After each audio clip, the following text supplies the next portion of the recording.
कितने लोगों को पता है कि खजूरों का त्योहार जो पाम संडे है ये क्यों मनाया जाता है? कितने लोगों को पता है?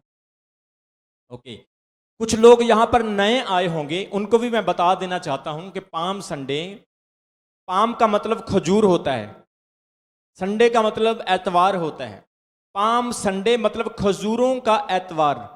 मैं बताना चाहता हूं खजूरों का एतवार ईस्टर, यानी जो अगले हफ्ते अगले एतवार को जो ईस्टर आ रहा है, यीशु मसीह के जिंदा होने का दिन आ रहा है, ईस्टर से एक हफ्ता पहले पाम संडे मनाया जाता है। बोलो हालेलुया। आज हम पाम संडे मनाने के लिए इकट्ठे हुए हैं। आपको खुश होना चाहिए, आपको आनंदित होना चाहिए, आपके दिल में परमेश्वर के लिए एक खुशी होनी चाहिए कि लास्ट ईयर पिछले साल हम पाम संडे नहीं मना सके, ना ही हम ईस्टर गुड फ्राइडे मना सके क्योंकि कोरोना वायरस के वजह से सबको रोका गया। लेकिन आपको आज खुश होना चाहिए कि आज आप पाम संडे वाले दिन एक साल के बाद फिर प्रभु की हुजूरी में है। बोलो हालेलुया। लॉकडाउन के दौरान आपने सीखा है, आपने जाना है कि परमेश्वर कितना जरूरी है। चर्च के बिना आपकी लाइफ कितनी जीरो है। लॉकडाउन में आप अकेलापन महसूस कर रहे थे, आप बिजी थे अपने घर में लेकिन बाहर नहीं जा सकते थे। आपको तनाव, डिप्रेशन, चिंता, स्ट्रेस, इधर उधर की बातें, डर, खौफ, बीमारी का, बाहर पुलिस का और बहुत सारी चीजों का डर था। लेकिन परमेश्वर ने प्रार्थनाओं को सुना और आज आपको फ्री किया यीशु मसीह के नाम में। आज आप उसकी प्रेजेंस में बैठे हो। बोलो आमीन। आज हम पाम संडे वाले दिन इकट्ठा हुए हैं। आज हम खजूरों का त्योहार यहां पर मनाने के लिए आए हैं। आज मैं आपको पवित्र बाइबल से महत्व बताना चाहता हूं खजूरों के त्योहार का, कि खजूरों का त्योहार पाम संडे क्यों मनाया जाता है। आइए हम पढ़ेंगे मत्ती की अंजील उसके 21 अध्याय उसके 1 वचन से लेकर उसके 11 वचन तक हम पढ़ेंगे, जहां पर पाम संडे के बारे में लिखा हुआ है। पाम संडे का यानी खजूरों के त्योहार को हम क्यों मनाते हैं उसका जिक्र यहां पर आया है। मैं सारे चर्च को, आज सारी कलीसिया को यह बता देना चाहता हूं, पाम संडे खजूरों का त्योहार यीशु मसीह ने खुद आप शुरू किया है। बोलो हालेलुया। और वचन में लिखा है, एक वचन से पढ़ूंगा, जब वे यरूशलेम के निकट पहुंचे और यतून के पहाड़ पर बैतफगे के पास आए तो यीशु ने 2 चेलों को यह कहकर भेजा, सामने के गांव में चले जाओ, वहां पहुंचते ही तुम एक गदही बंधी हुई और उसके साथ तुम्हें एक बच्चा मिलेगा, उन्हें खोल कर मेरे पास ले आओ। यदि तुम में कोई कुछ कहे तो तुम उसे कहना कि प्रभु को इसकी जरूरत है, प्रयोजन है। तब वह तुरंत उन्हें भेज देगा, वो उस गदही के बच्चे को दे देगा। 4 वचन में लिखा है, यह इसलिए हुआ कि जो वचन भविष्यवक्ता के द्वारा कहा गया था वह पूरा हो, कि सिय्योन की बेटी से कहो, देख तेरा राजा तेरे पास आता है, वह नम्र है और गधे पर बैठा है, वरन लादू के बच्चे पर। 6 वचन में लिखे हैं, चेलों ने जाकर जैसा यीशु ने उनसे कहा था वैसा ही किया और गदही और उसके बच्चे को लाकर उन पर अपने कपड़े डाले और वह उन पर बैठ गया। तब बहुत से लोगों ने अपने कपड़े मार्ग में बिछाए और अन्य लोगों ने पेड़ों से डालियां काटकर मार्ग में बिछाई। और जो भीड़ आगे आगे चली जाती थी और पीछे पीछे आती थी, पुकार पुकार कर कहती थी, दाऊद की संतान को होसना।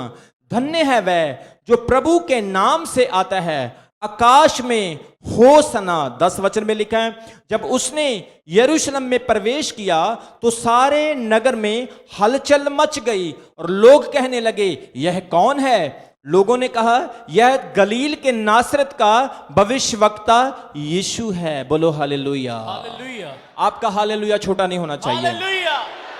मेरे प्रियो, पाम संडे कब शुरू हुआ? यीशु मसीह के सलीब पर चढ़ाए जाने से पहले पाम संडे खजूरों का त्योहार शुरू हुआ। अगले हफ्ते एतवार को ईस्टर है, जिस दिन यीशु मसीह तीसरे दिन मुर्दों से कब्र से जिंदा हो गए। वचन में लिखा है, ईस्टर से एक हफ्ता पहले यानी आज के दिन प्रभु यीशु मसीह यरूशलेम में प्रवेश कर रहे हैं। यरूशलेम में प्रवेश करना यीशु मसीह का एक योजना थी। इसे हम यीशु मसीह की जीत प्रवेश भी कहते हैं, विजय प्रवेश भी कहते हैं। अरे यीशु मसीह की विजय कैसे हो गई? यीशु मसीह को जीत कैसे मिल गई? अभी तक तो वो सूली पर नहीं चढ़े, अभी तक तो वो जिंदा नहीं हुए, अभी तक तो यीशु ने शैतान को नहीं हराया, अभी तक तो यीशु मसीह ने मौत के डंक को नहीं तोड़ा, तो यीशु मसीह कैसे जीत पा सकते हैं? बाइबल में लिखा है बहुत बड़े नबी हुए, हनोक 365 तक प्रभु यीशु के परमेश्वर के साथ चलता रहा। वचन में लिखा हनोक 365 साल के बाद जिंदा ही स्वर्ग पर उठा लिया गया, उसने मौत नहीं देखी। मूसा बहुत बड़ा नबी हुआ, एलिया बहुत बड़ा नबी हुआ, एलीशा बहुत बड़ा नबी हुआ, लेकिन कोई विजय ना पा सका, कोई शैतान को ना हरा सका। लेकिन आज यहां पर यीशु मसीह अपना विजय, अपना जीत का प्रवेश कर रहे हैं। और वचन में लिखा लोगों ने यीशु मसीह का वेलकम किया, यीशु मसीह का यरूशलेम में स्वागत किया। मेरे प्रियो, मैं आपको बताना चाहता हूं, जब यीशु मसीह यरूशलेम में जा रहे थे, जाने से पहले यीशु मसीह ने एक बहुत बड़ा काम किया।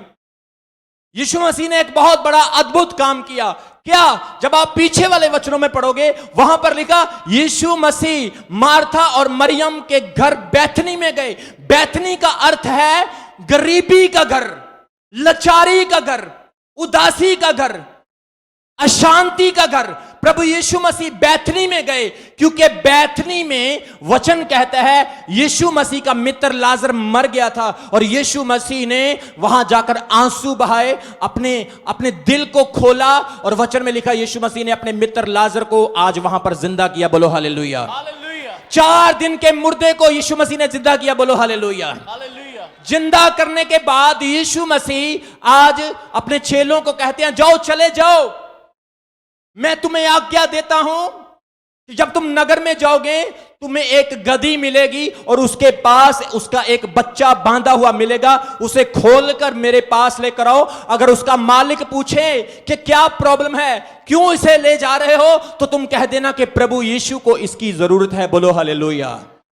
मेरे प्रियो, यीशु मसीह आज यरूशलेम को जा रहे हैं और गधे के बच्चे पर बैठे हुए हैं, और लोग कपड़े बिछा रहे हैं, डालियां हिला रहे हैं, यीशु मसीह का स्वागत कर रहे हैं। और जैसा हमने अभी वचन में पढ़ा, वो एक ही बात अपने मुंह से कह रहे हैं कि राजाओं का राजा, ओ सियोन का राजा, उसकी तारीफ हो, दाऊद की संतान की महिमा हो। क्या आप लोगों ने इस वचन को पढ़ा? क्या आप लोगों ने इस वचन को सुना? लोगों ने आज यीशु मसीह के बारे में सारी शक की गुंजाइशें दूर कर दी। बोलो हालेलुया।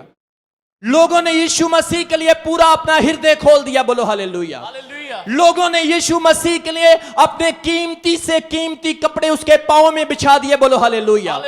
लोगों ने यीशु मसीह के स्वागत के लिए डालियां बिछा दी। बोलो हालेलुया। क्योंकि यीशु मसीह का जीत प्रवेश हो रहा है। जिस स्थान पर, जिस मंजिल पर यीशु ने कदम रखा है वो आसान नहीं है। उसे मूसा, एलिया, एलीशा, बड़े से बड़े नबी भी उस मंजिल को प्राप्त नहीं कर सके, उस काम को पूरा नहीं कर सके जिस काम के लिए आज यीशु मसीह ने अपना पैर रखा है। बोलो हालेलुया। यीशु मसीह आपके पापों को क्षमा और माफ करने के लिए क्रूस का दंड, जो आपका दंड आज भुगतने के लिए जा रहा है। बोलो हालेलुया। यीशु मसीह मौत को हराने के लिए जा रहा है आपके लिए। बोलो हालेलुया। यीशु मसीह आपको व्यवस्था की, पाप की, शैतान की, दुनिया की गुलामी से आजाद करने के लिए जा रहा है। बोलो हालेलुया। यीशु मसीह आज आपके पापों को उठाने के लिए जा रहा है। बोलो हालेलुया। यीशु मसीह ने गदही के बच्चे का इस्तेमाल किया।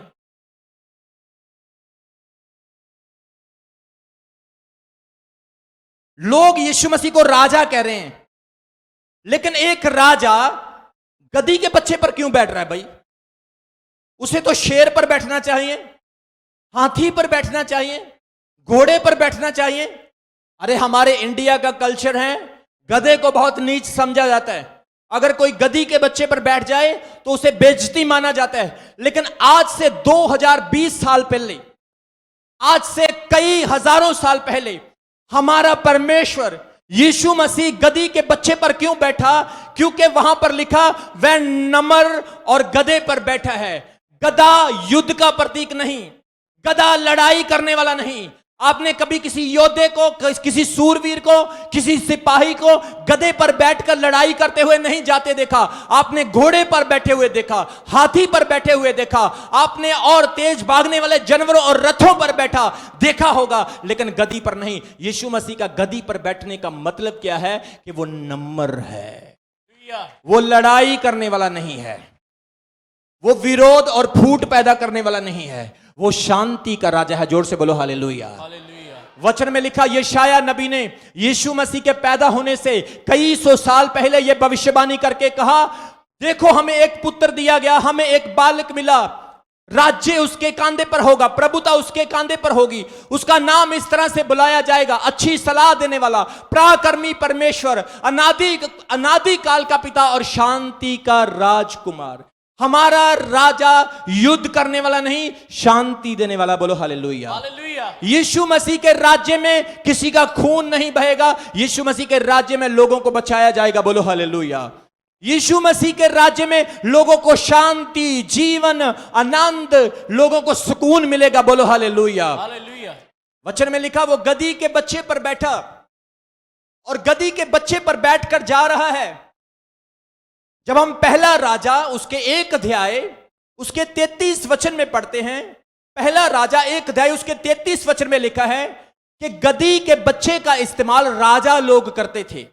जो राजा उस समय पुराने टाइम में होते थे, क्यों लोग राजा को राजा राजा करके पहचानते थे कि जब वो गधी के बच्चे पर बैठ के अपना पहला एंट्रेंस करता था, अपनी पहली एंट्री करता था। मेरे साथ पढ़ दीजिए, पहला राजा उसका 1 अध्याय उसके 33 वचन में क्या लिखा है। राजा ने उनसे कहा, दाऊद राजा ने अपने कर्मचारियों से कहा, अपने प्रभु के कर्मचारियों को साथ लेकर, अपने प्रभु के कर्मचारी यानी सिपाहियों को साथ लेकर, मेरे पुत्र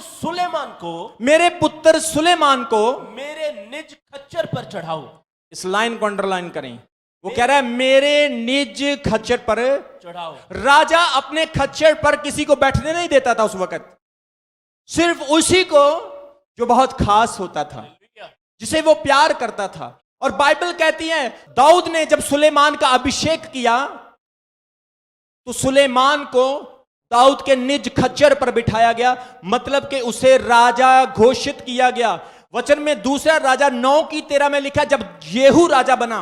आप अपने घर जाके इस वर्ष को निकाल लेना, आप नोट कर सकते हैं। दूसरा राजा उसका 9 अध्याय उसके 13 वचन में, वचन में लिखा, जब येहू राजा बना तो येहू राजा जब राजा बनने के बाद आता है तो लोग अपने कपड़े उसके नीचे बिछाना शुरू कर देते हैं। मतलब कपड़े बिछाना, डालियां हिलाना और गधी के बच्चे पर सवार होना उस वक्त राजाओं की परंपरा होती थी। जोर से बोलो हालेलुया। हालेलुया। मेरे प्रियो, यीशु मसीह को जब गधी के बच्चे पर बैठा हुआ लोगों ने देखा तो लोगों ने यीशु मसीह को यहूदियों का राजा घोषित कर दिया। आपको पता, जब यीशु मसीह को सलीब पर चढ़ाया गया तो यीशु के सर पर एक प्लेट लगाई गई थी, एक नोटिस बोर्ड लगाया गया था। कितने लोगों ने देखा यीशु मसीह की क्रूस के ऊपर एक बोर्ड लगा हुआ, उसके बोर्ड के ऊपर लिखा था INRI। उसका अर्थ है यीशु नासरी यहूदियों का राजा। यानी जब यीशु मसीह यरूशलेम में गधी के बच्चे पर बैठकर आते हैं तो लोग उसे राजा घोषित करते हैं। और इसी दोष की वजह से ये चमत्कार करते हैं, मुर्दों को जीवित करता है। शब्बत के दिन, जिस दिन काम करना उचित नहीं, उस दिन लोगों को हीलिंग देता है। इसी दोष की वजह से राजा घोषित करके यीशु मसीह को क्रूस का दंड दिया गया।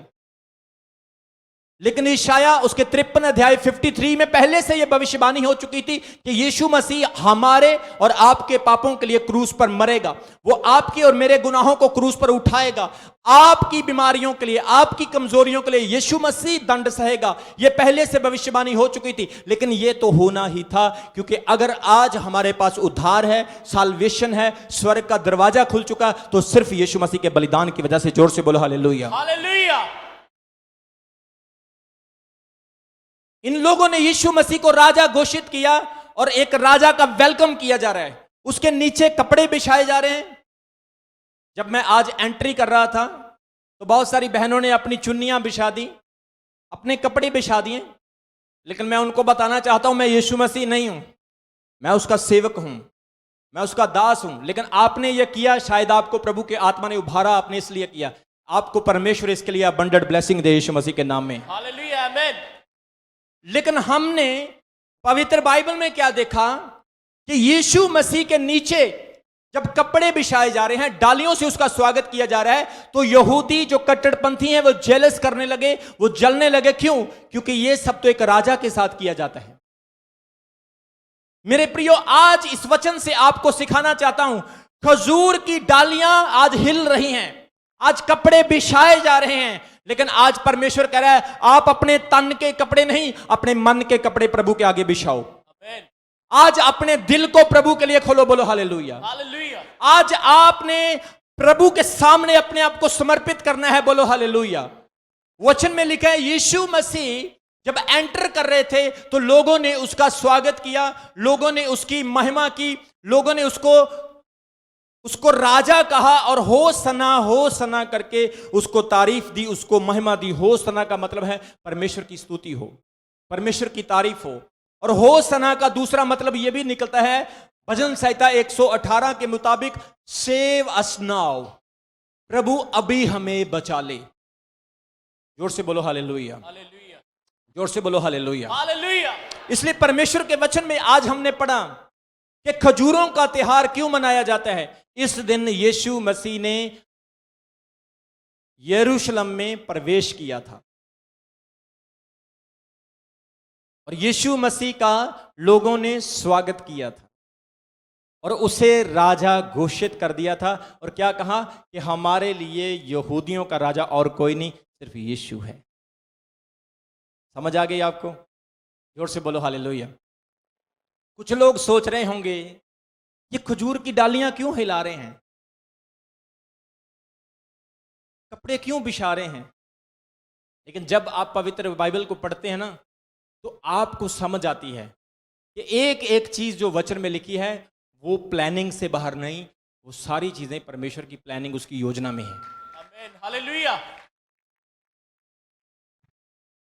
यीशु मसीह ने गधे के बच्चे का इस्तेमाल इसलिए किया क्योंकि गधा जो है शांति का प्रतीक है, युद्ध का नहीं।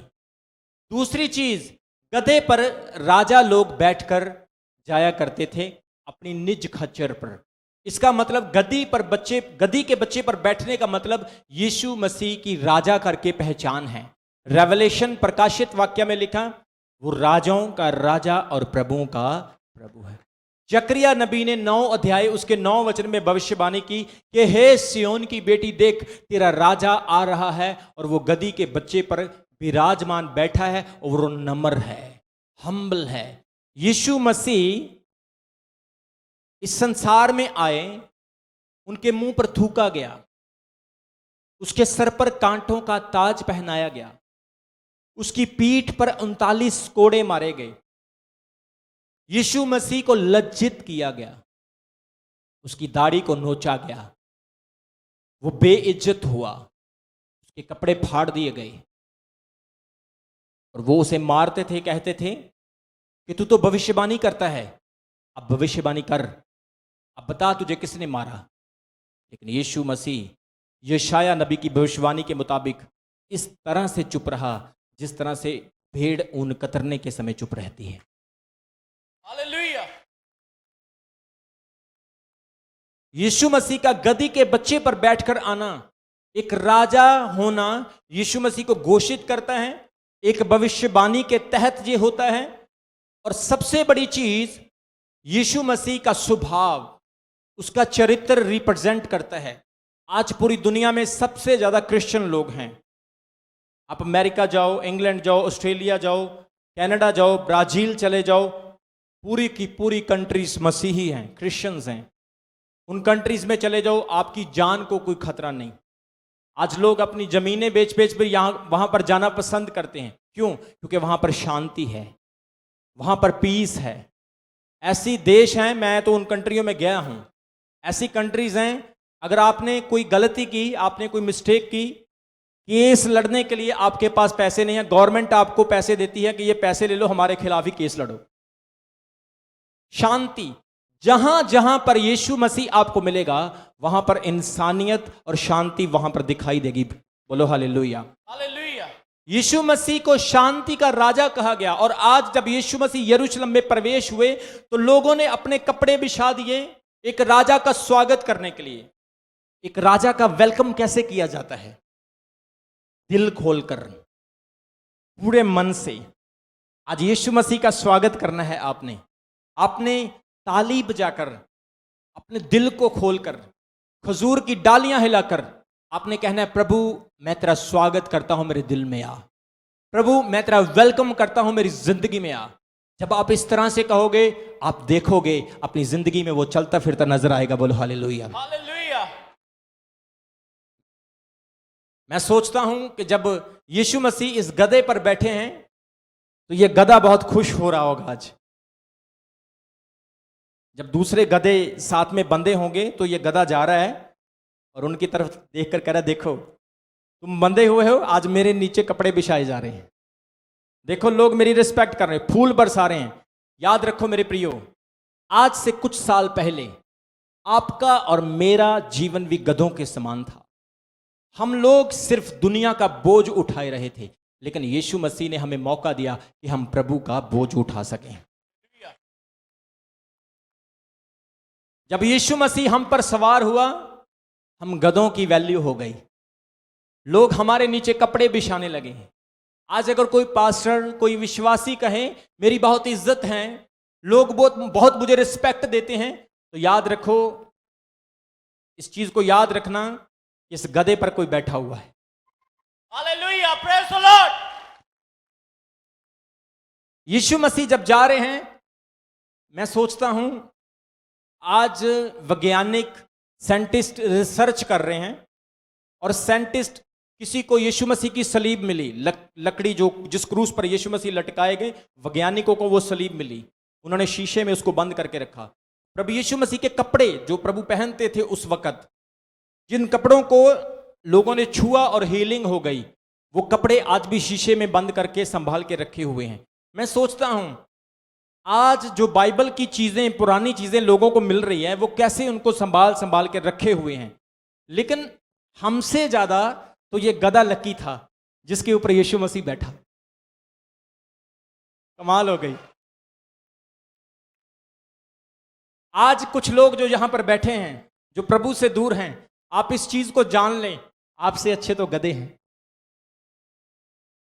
आपसे अच्छे तो गधे हैं जो प्रभु के काम आ गए।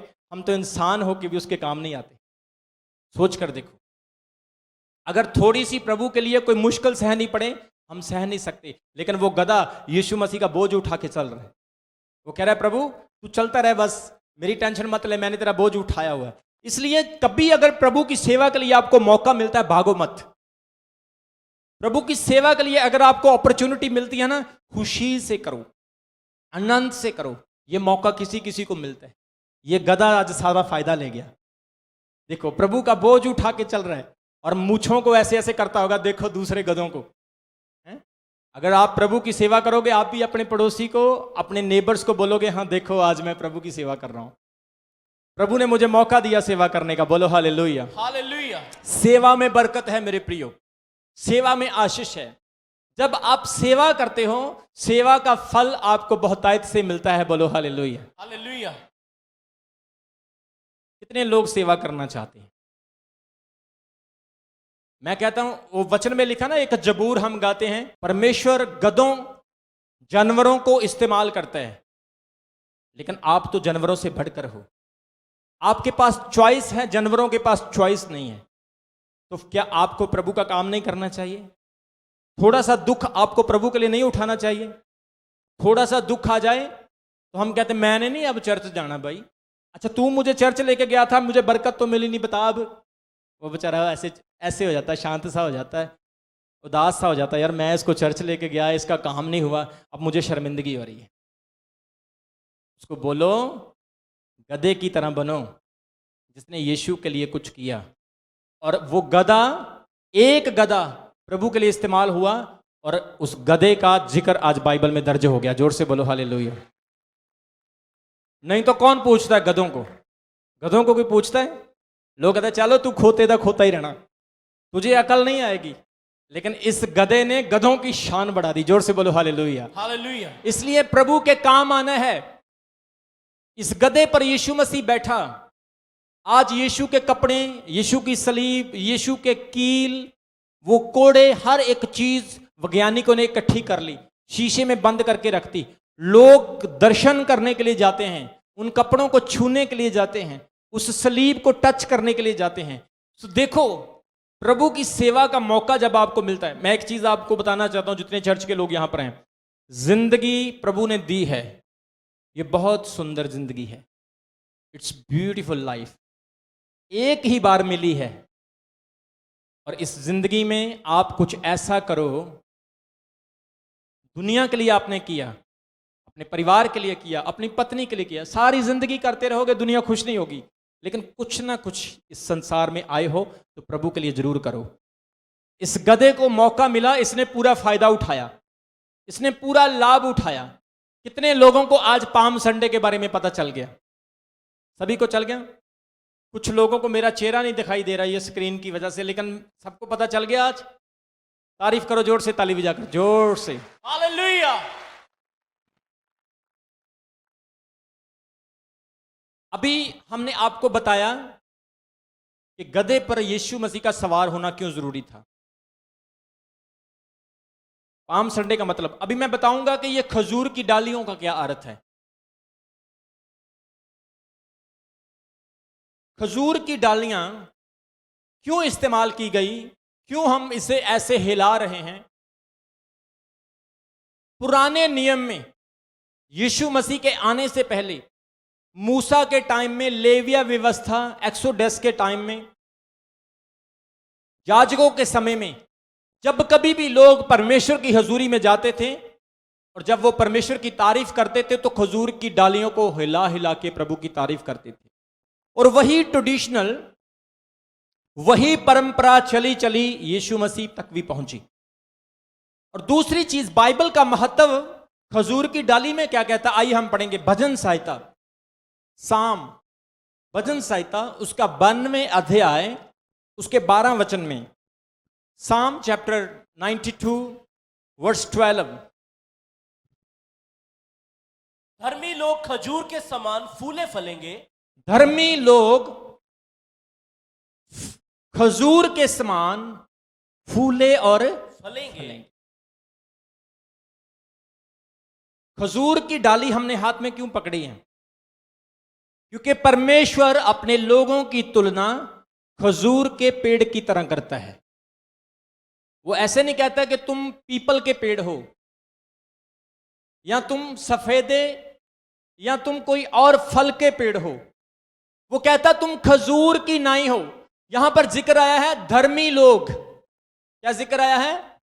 धर्मी लोग, धर्मी लोग खजूर के समान, खजूर के समान फूले फलेंगे। फूले और फलेंगे। धर्मी लोग, जहां पर लोगों का जिक्र है वो धर्मी है।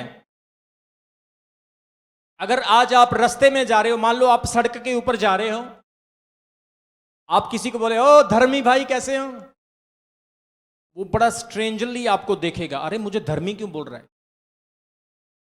अगर मान लो आप अपने रिश्तेदारी में जाते हो, किसी की शादी विवाह में जाते हो, आपको किसी बहन को बोले बहन धर्मी कैसे हो, या भाई धर्मी कैसे हो, तो वो बड़ा स्ट्रेंज फील करेंगे।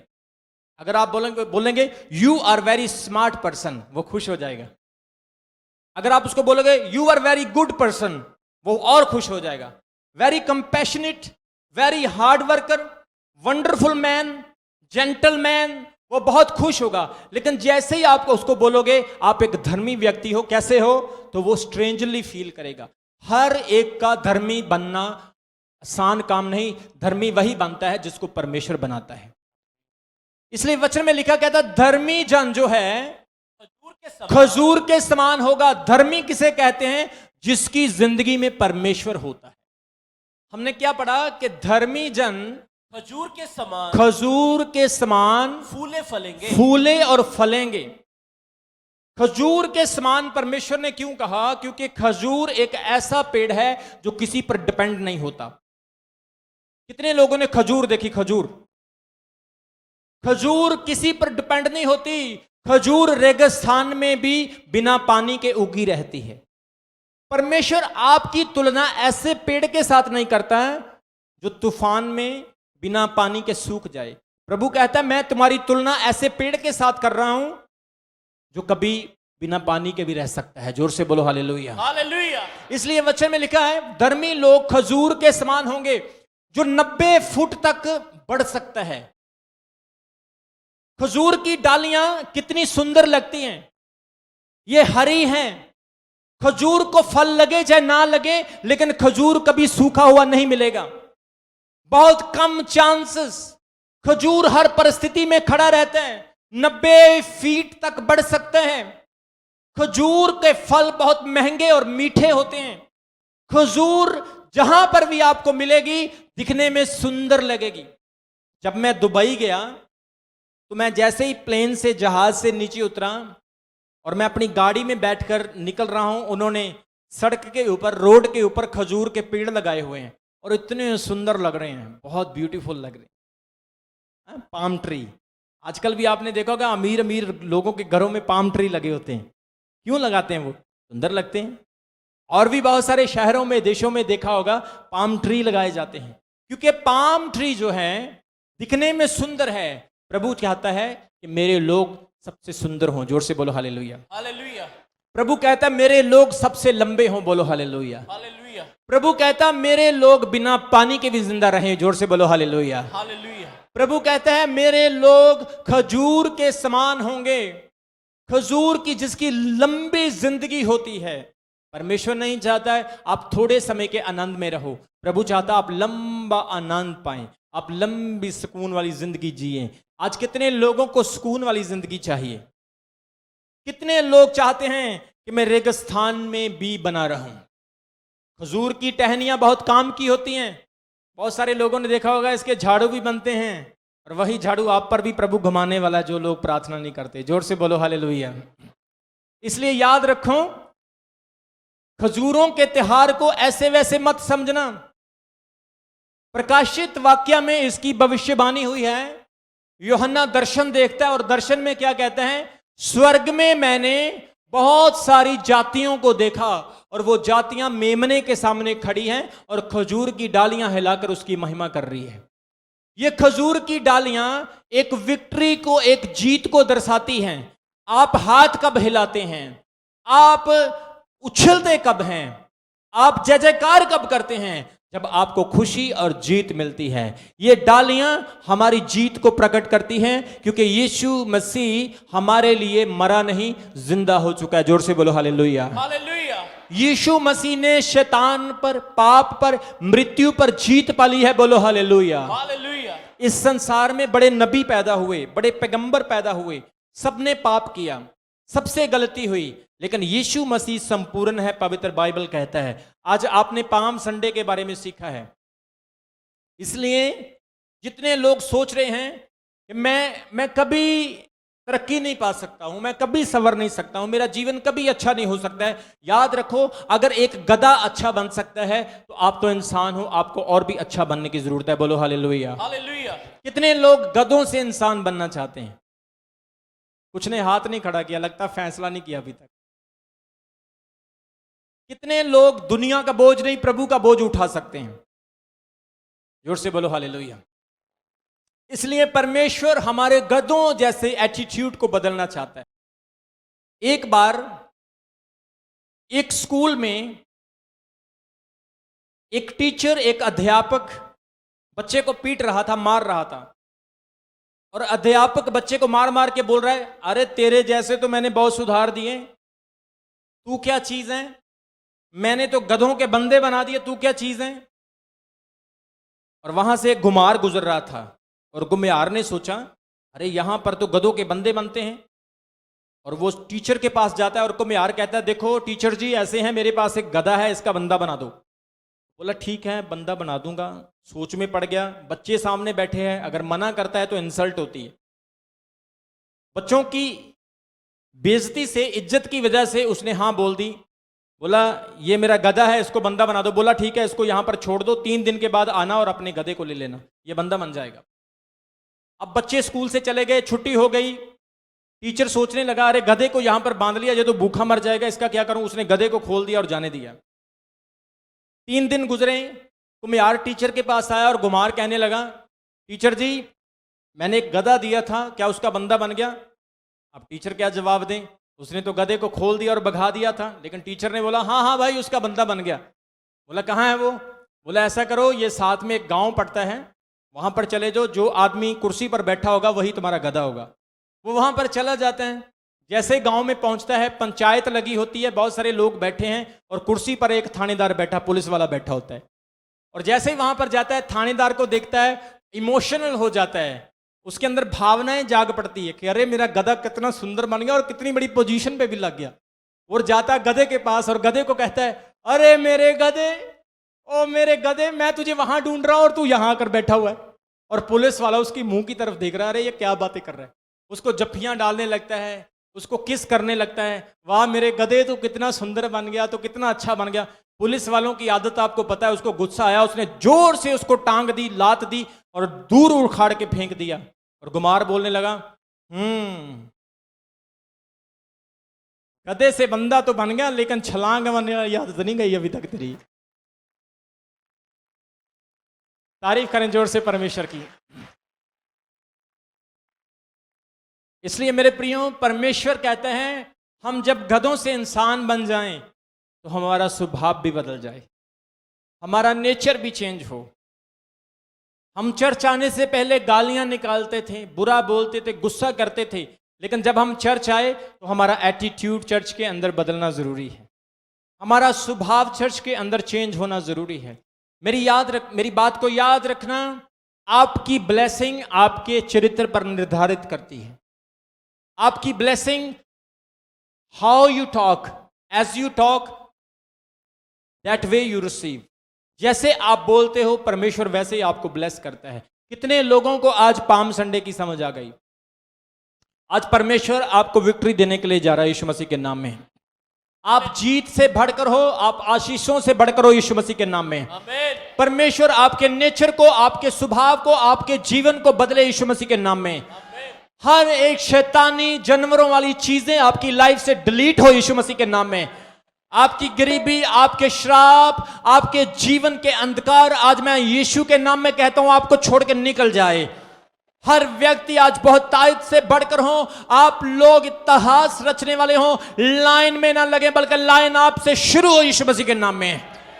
परमेश्वर इनके जीवन को बदले।